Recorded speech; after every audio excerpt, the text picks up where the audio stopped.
Hello everyone, कैसे हैं आप। मैं हूं आपकी होस्ट और स्टडी कैंपेनियन माया उपाध्याय और आप सबका स्वागत है मेरे चैनल बायोलॉजी विद माया में। तो गाइज, वाइट स्क्रीन देखते ही समझ जाइए कि आज का हमारा सेशन क्वेश्चन बेस्ड होने वाला है। आज हम क्वेश्चन बैंक पे काम करेंगे। तो गाइज, मैंने डिज़ाइन किया है फिर से जो हमने थ्योरी के टॉपिक्स पढ़े हैं उसके ऊपर दोबारा से मैंने बहुत सारे क्वेश्चन इकट्ठे किए हैं आप लोगों के लिए। मल्टीपल चॉइस क्वेश्चंस है, नीट एस्पिरेंट्स के बहुत ज़्यादा काम आने वाले हैं ये क्वेश्चंस, और एग्जाम पैटर्न में ये आपकी बहुत हेल्प करने वाले हैं। Okay guys, so there is a challenge for all you जो भी ये वीडियो देख रहे हैं। तो आई रिकमेंड कि आप अपने किसी फेलो स्टूडेंट को अपने साथ में बिठाइए, अपने फ्रेंड को साथ में बिठाइए और ये फन एक्सरसाइज कीजिए। ठीक है, इसमें अप्रॉक्सीमेटली 10 to 12 क्वेश्चन आज हम सॉल्व करने वाले हैं। ठीक है, आप लोग साथ में बैठिए, उसे सॉल्व कीजिए, एक दूसरे के नंबर्स को मैच कीजिए कि किसके कितने क्वेश्चन सही हो रहे हैं। Okay, cell theory prokaryotic cell के बारे में मैंने वीडियोस अपलोड की हैं, तो आप ये क्वेश्चन एक्सरसाइज सॉल्व करने से पहले वो सारी वीडियोस देखिए, टॉपिक को समझिए और फिर हम ये क्वेश्चन सॉल्विंग एक्सरसाइज करते हैं। आई बेट कि आप लोगों को बहुत ज़्यादा मज़ा आने वाला है इस एक्सरसाइज में और आपकी मेमोरेंस बहुत ज़्यादा बढ़ने वाली है उससे। सो विदाउट फर्दर अडू हमको क्वेश्चन सॉल्विंग शुरू करना चाहिए। So the first question is the most favourite question. मैं आप लोगों को टाइम दूंगी डिस्कस करने के लिए एक दूसरे के साथ में कि इसका क्या आंसर होता है, और फिर मैं उसको आंसर दूंगी। आप लोग ऑनेस्टली एक दूसरे के रिव्यूज लीजिए कि किसका सही है किसका गलत है। It will be very fun exercise. Okay, और फिर आप कमेंट बॉक्स में डाल भी सकते हैं कि किसका कितना सही हुआ, और जो 3 टॉप व्यूवर्स होंगे, जो 3 टॉप कमेंट बॉक्स में अपने नेम रजिस्टर करेंगे, जिसके 10 या 12 क्वेश्चन में से अप्रॉक्सीमेटली 90% ऑफ क्वेश्चन करेक्ट हैं, तो मैं मे बी उनको अपने अगले वीडियो में उनका नाम फीचर कर सकती हूँ। सो it's very uncertain, but yeah, it will be very fun. Okay, so let's start. Unicellular organisms were first studied by, okay, so unicellular organisms को सबसे पहले किसने स्टडी किया था? Unicellular organisms were first studied by. Now it is a trick question. क्या है ना कि हम ये देखते ही सोचते हैं कि सबसे पहले सेल किसने देखा? रॉबर्ट हुक ने देखा था सबसे पहले सेल तो। लेकिन यूनिसेल्युलर ऑर्गेनिजम्स की अगर बात की जाए तो सबसे पहला जो सेल था वो लिवन हुक ने दिया था। ओके, क्योंकि रॉबर्ट हुक ने कॉक सेल देखा था और उसके अंदर वेरियस सेल्स थी और सेल वॉल उसने ऑब्जर्व की थी। सबसे इंपॉर्टेंट बात ये है। Okay, moving on to the next question. The most favorable method to determine the structural detail of a cell organelle is. किस मेथड से हम किसी भी स्ट्रक्चरल डिटेल को निकाल सकते हैं सेल की? ऑफ कोर्स जब हम उसका इलेक्ट्रॉन माइक्रोस्कोपी में ऑब्जर्व करते हैं। ओके, आई एम सॉरी मैं आप लोगों को आपस में डिस्कस करने का टाइम नहीं दे रही हूँ, बट स्टिल देखते ही क्वेश्चन क्लिक हो जाते हैं। ये बहुत ही बेसिक क्वेश्चन होते हैं। सी क्या होता है कि अगर आपने किसी थ्योरी का टॉपिक पढ़ा है, ठीक है, और अगर आप साइमल्टेनियसली क्वेश्चंस को सॉल्व कर रहे हैं तो ये आपके लिए बहुत ज़्यादा हेल्पफुल होगा। ओके, नीट में आप कितने भी क्वेश्चंस प्रिपेयर करें वो बहुत सफिशिएंट नहीं होता है, बट टाइम बीइंग अगर थ्योरी के साथ में आप कंटिन्यू क्वेश्चंस की प्रैक्टिस कर रहे हैं तो it will be a plus point for you. Okay, क्योंकि मोस्ट ऑफ द स्टूडेंट्स ऐसे ही करते हैं, लीनियंट रहते हैं, थ्योरी पढ़ ली, थ्योरी के कॉन्सेप्ट्स क्लियर कर लिए, बट क्वेश्चन प्रैक्टिस कहीं ना कहीं उन्हें हेल्ड करती है क्योंकि वो बहुत ही ज़्यादा टायरिंग होती है। बट अगर आप दो जनों को साथ में बिठा के अगर आप एक्सरसाइज इस तरह से सॉल्व करेंगे तो आपको मेमोराइज भी होगा और ये फन भी होगा, बहुत ज़्यादा चैलेंजिंग भी होगा। Okay, so next question is the figure of cork cell as seen by Robert Hooke were published in which book? Okay, तो रॉबर्ट हुक ने जो सेल्स निकाले थे कॉक सेल के, जो कॉक सेल्स उसने ऑब्जर्व किए थे माइक्रोस्कोप के अंडर में, उनके बारे में उसने कौन सी बुक में पब्लिश किया था? ओके, ओरिजिन ऑफ स्पीशीज हम सब जानते हैं कि डार्विन ने दिया था। स्पीशीज प्लानिटेरियम, जेनेरा प्लानिटेरियम एक बहुत ही ज़्यादा नोन पर्सनालिटी ने दिया था and his name was Carl Linnaeus. Okay, but Robert Hooke ने जो बुक लिखी थी उसका नाम था माइक्रोफेजिया। मे बी आप लोगों को इसका आंसर नहीं पता होगा, but I tell you a story कि आप ऐसे क्वेश्चंस को ऐसे सॉल्व करेंगे कि जो फेमस बुक्स है आप उनके नाम याद कीजिए। हमें पता है ओरिजिन ऑफ स्पीशीज डार्विन ने दिया था, species plantarum, genera plantarum Carl Linnaeus ने दिया था, कार्ल लिनानस की बैक स्टोरी मैं आपको सुनाती हूँ, it's very interesting, it's not time taking. Carl Linnaeus एक बैंकर के अंडर में जब जॉब करने गया तो उसने बैंकर का पॉम्प एंड शो देखा, उसका बहुत ही ज़्यादा बड़ा, वो नीदरलैंड में था उस टाइम। उसने पॉम्प एंड शो देखा, बहुत ही ज़्यादा बड़ा उसका मैंशन था, इतने सारे प्लांट्स थे, एक प्रॉपरली मेंटेन्ड एक गार्डन था। वहाँ पे कार्ल लिनानस को लगा कि यहाँ पे मेरा स्कोप है। उसने एक डायरी मेंटेन किया जिसमें सभी प्लांट्स को उसने एंटर किया, सारे ही प्लांट्स की डिटेल स्टडी की उसने, और वहाँ से उसकी बॉटनी के लिए जो रिसर्च थी वो शुरू हुई। वहाँ से उसने अपना एक अलग ही नॉमेनक्लेचर सिस्टम निकाला था, और वहीं उसने स्पीशीज प्लानिटेरियम और जेनेरा प्लानिटेरियम की बुक्स को लिखा था। ओके, बट क्वेश्चन के आंसर को देखिए, हम रॉबर्ट हुक को इग्नोर नहीं कर सकते हैं यहाँ पे, of course he will get offended. So Robert Hooke ने जो बुक लिखी थी that was micrographia. Okay, omnis cellula e cellula, that is new cells arise from pre-existing cells, statement was given by, ये स्टेटमेंट किसने दिया था? अभी तक तो ये स्टेटमेंट दिमाग में इतना ज़्यादा क्लियर हो जाना चाहिए कि नाम पढ़ते ही आंसर आ जाना चाहिए। This statement was given by Rudolf Virchow. ये सेल थ्योरी का एक एक्सटेंशन है। जिन्होंने सेल थ्योरी की वीडियो देखी है वो ये जानते हैं कि ये सेल थ्योरी के ही एक्सटेंशन है। ओरिजिनल सेल थ्योरी दिया था स्क्लेडन एंड स्वान ने, लेकिन रुडोल्फ वर्चो ने जो एक अनआंसर्ड क्वेश्चन था कि न्यू सेल्स कैसे बनते हैं, cell basic unit of life है, फंक्शनल यूनिट ऑफ लाइफ है, सेल सभी लिविंग ऑर्गेनिजम्स में होते हैं, लेकिन वो नए कैसे एग्जिस्ट करते हैं, वो नए कैसे जनरेट होते हैं। So that answer was given by Rudolf Virchow by saying that new cell arises from pre existing cells. So moving on to the next question. These kind of questions are my favorite questions. Okay, when I was in 11th, I was a die-hard fan of these questions क्योंकि इसमें इतना आसानी से आप score कर सकते हो, इसमें आंसर देना बहुत ही ज़्यादा इजी होता है। देख के हम डर जाते हैं कि यार इसको कैसे आंसर करेंगे, but these are the most hint इनमें इतने ज़्यादा होते हैं कि आप इनको कैसे भी मैच करके सही आंसर निकाल सकते हैं। ओके, तो हमें मैच द कॉलम्स करना है। तो लेवेनहुक है, यहाँ पे साइंटिस्ट है और यहाँ पे उनकी डिस्कवरीज के बारे में लिखा है बेसिकली। सो लेवेनहुक ने क्या किया था, ठीक है, he first saw and described a living cell. Okay, so the correct option is number 1 only. Robert Brown ने क्या किया था? जिन्होंने प्रीवियस स्लाइड्स देखी है they know Robert Brown discovered the nucleus. Schleiden ने क्या किया था और स्वान ने क्या किया था? Sklidon was Matthias Sklidon. He was, did he discovered, did he studied the plant cell or did he studied the animal cells? ठीक है, यहाँ पे animals आएगा। Okay, so presence of cell wall is unique to plant cell. All animals composed of different kinds of cell.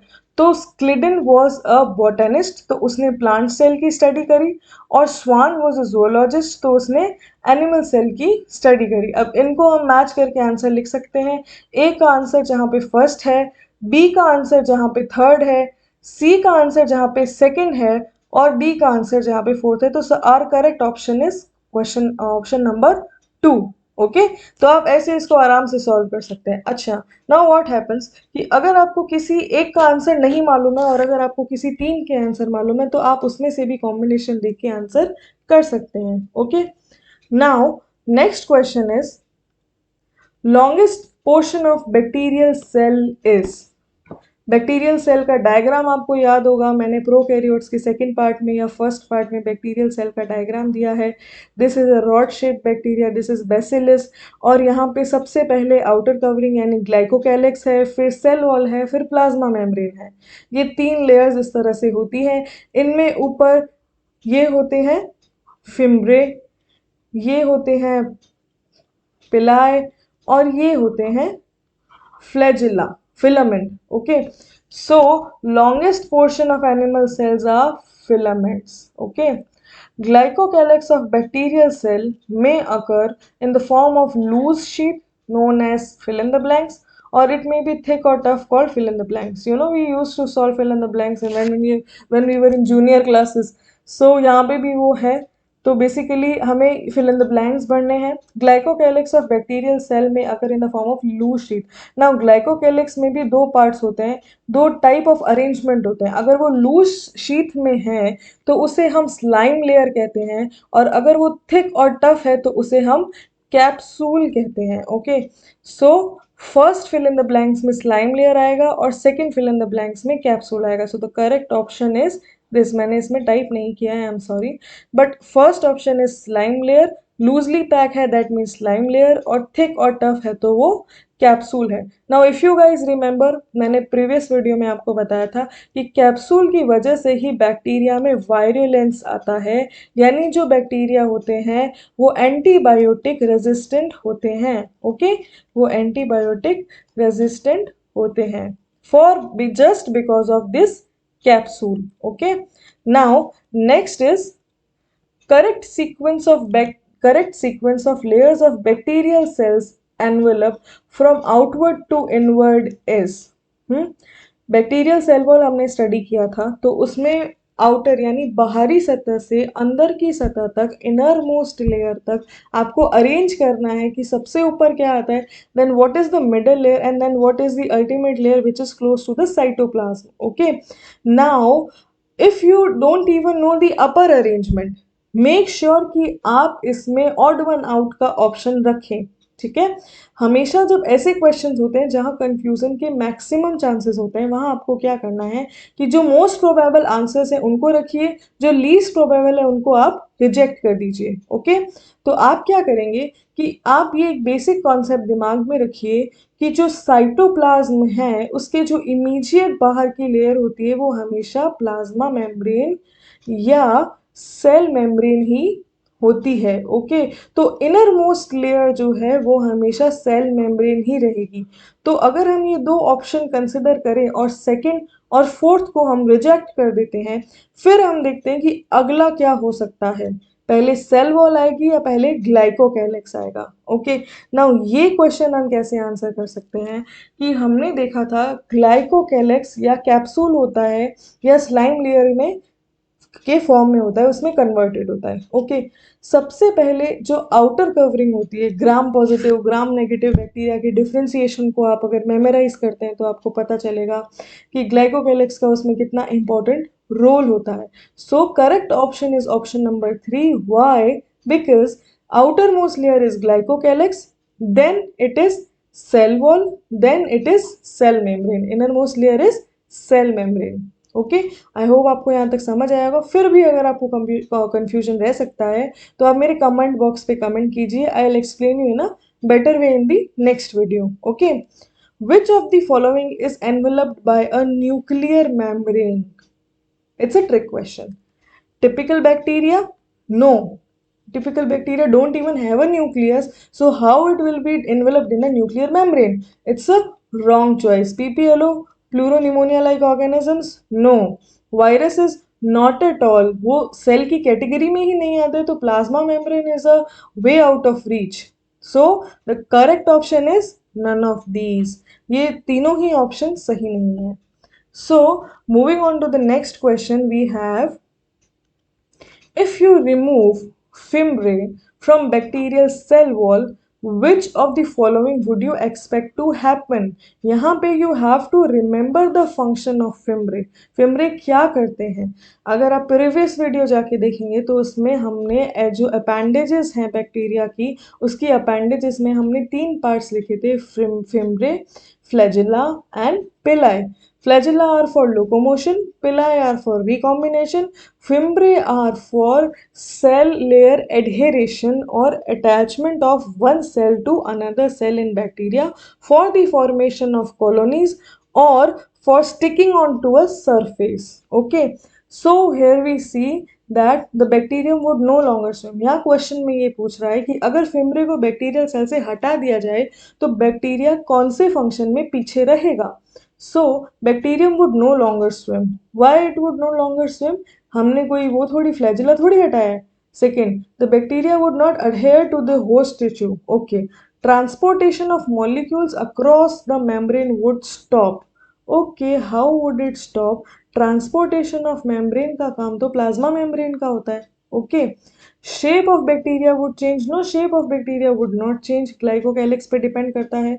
So the correct option is option number 2, that bacteria would not adhere to the host tissue. ठीक है. Next question is which of these is not correct regarding the ribosome. Bacteria के अंदर या overall ribosome के बारे में इनमें से कौन सा स्टेटमेंट नॉट करेक्ट है. सी स्टूडेंट्स, क्या होता है कि क्वेश्चन को बहुत ही ज़्यादा अच्छे से पढ़ने की ज़रूरत है, बिकॉज कभी कभी क्या होता है हम करेक्ट पे ध्यान दे के कुछ भी ऑप्शन दूसरा उसके जस्ट अपोजिट ऑप्शन क्लिक कर देते हैं, वेयर एज हमें बहुत ही ज़्यादा काम रह के पूरा क्वेश्चन अच्छे से पढ़ने की ज़रूरत है. और जो कीवर्ड है आप उस पर अंडरलाइन या मेरी तरह बॉक्स बना सकते हैं, ताकि आंसर सॉल्व करते टाइम आपके माइंड में ये रहे that on which keyword we have to focus. Okay, so which of these is not correct for ribosome? Non-membrane bound, present in the cytoplasm or endoplasmic reticulum, absent in chloroplast and mitochondria, take part in protein synthesis. So it takes part in protein synthesis, तो ये तो option नहीं है, वो तो part लेता है. सो present in cytoplasm और एंडोप्लाज्मिक रेटिकुलम, ये भी बात उसके लिए बिल्कुल सही है. नॉन मेम्ब्रेन बाउंड होता है, ये बात भी बिल्कुल सही है. लेकिन हमें वो बात निकालनी है which is not correct, and the correct option would be option number 3, कि वो एब्सेंट इन साइटोप्लाज्म और माइटोकॉन्ड्रिया, वो एब्सेंट नहीं, they are present in cytoplast and mitochondria. Okay, तो इस तरह से अक्सर ऐसा होता है जब आप नए नए एमसीक्यू सॉल्व करना शुरू करते हैं आप कंफ्यूज हो जाते हैं. ठीक है, बट आपको क्या करना है, बहुत ही पेशेंस के साथ में क्वेश्चन को अच्छे से पढ़ना है, और जो कीवर्ड है आप उस पर बॉक्स बनाइए, और उसके बाद में उसको बार बार आप नोटिस करते रहिए कि आप इस तरह से क्वेश्चन को सॉल्व करेंगे. ठीक है. Now moving on to the next question, हम ये देखेंगे polyribosomes are aggregation of what. Polyribosomes are aggregation of what. हमने जो बेसिलस का डायग्राम देखा था, रॉड शेप का डायग्राम देखा था, हमने देखा था कि यहाँ पे इस तरह से एक स्ट्रक्चर बना था जिसको नाम दिया गया था पॉलीराइबोसोम. वहां मैंने आपको एक्सप्लेन किया था कि polyribosome are aggregation of several ribosome stick together on a string of mRNA. तो ये जो स्टिंग दिख रही है आपको, ये mRNA की स्टिंग है, और इसके ऊपर बहुत सारे राइबोसोम्स जो है वो एग्रीगेट हो रखे हैं. सो the correct option is several ribosomes held together by a string of mRNA. Okay, now next question is select one which is not true for ribosomes. Again, not true for ribosomes. They are made of two subunits. They form polysomes. They may attach to RNA. Okay, it is correct. They also form polysomes. They may attach to RNA. Okay, so these three options are all correct. तो ऐसे में may be मैंने ये question गलत लिखा है, sorry guys, please avoid this question. So here I would like to say next question पे चला जाए. मैं ये क्वेश्चन अगले वीडियो में वापस रिवाइज करके डालूंगी, डो नॉट वरी. अगर हम यहाँ पे जाए, so the next question is different cells have different sizes. Excuse me, different cells have different sizes. Okay, arrange the following cells in an ascending order of their size and select the correct option. Ascending order means छोटे से बड़ा. Okay, size का आपको इसमें मालूम होना चाहिए, मैंने अगेन एंड अगेन आपके लिए रिपीट किया है. The smallest cells are mycoplasma, the largest cells are ostrich cells. अब बैटल इन दोनों के बीच में है कि आरबीसी बड़ा है कि बैक्टीरिया बड़ा है. ओके, इन दोनों के बीच में बैटल है कि कौन सा बड़ा है और कौन सा छोटा है. सो हमें पता है कि ये फर्स्ट यहाँ आना चाहिए और सेकंड लास्ट में आना चाहिए. तो इन दो क्वेश्चंस के बीच, अब इन दो ऑप्शंस के बीच में बैटल है कि अब क्या होगा. Okay, so the correct answer is answer number 1. Okay, the correct answer is answer number 1. सबसे छोटा माइकोप्लाज्मा होता है, उसके बाद में बैक्टीरिया होता है, फिर ह्यूमन आरबीसी होता है, फिर ऑस्ट्रिच एग होता है. ओके, सो गाइज आज का वीडियो मैं यहीं फिनिश करने वाली हूँ. Next questions will be uploaded in my next video. I hope ये एक्सरसाइज आपको बहुत ज़्यादा अच्छी लगी होगी, और आप लोगों ने, आपके कंपेनियन ने और आपने मिलकर बहुत अच्छे से इसको सॉल्व किया होगा. और गाइस क्या है कि आप कंटिन्यूअसली अगर क्वेश्चन सॉल्व करते रहेंगे, अगर आपने एक टॉपिक पढ़ा और फिर उसके लिए क्वेश्चन सॉल्व किया, तो आपको वो चीज़ें बहुत अच्छे से मेमोराइज हो जाएंगी। Okay, now after this question solving series I will be uploading about eukaryotic cells. So guys stay connected, subscribe to my channel, hit the bell icon so आपको नए से नए वीडियोस के लिए अपडेट मिलता रहे। If you like the video hit the like button. अगर आपके लिए बहुत सारे स्टूडेंट्स आप साथ में पढ़ते हैं, अगर आपको और भी स्टूडेंट्स को ये वीडियो पहुंचाना है, तो आप इसे एज मच एज पॉसिबल आप इसको शेयर करें। और अपना ख्याल रखें, take care, stay safe and most important thing is study hard. This is the time only to study hard, so guys please study hard and take care.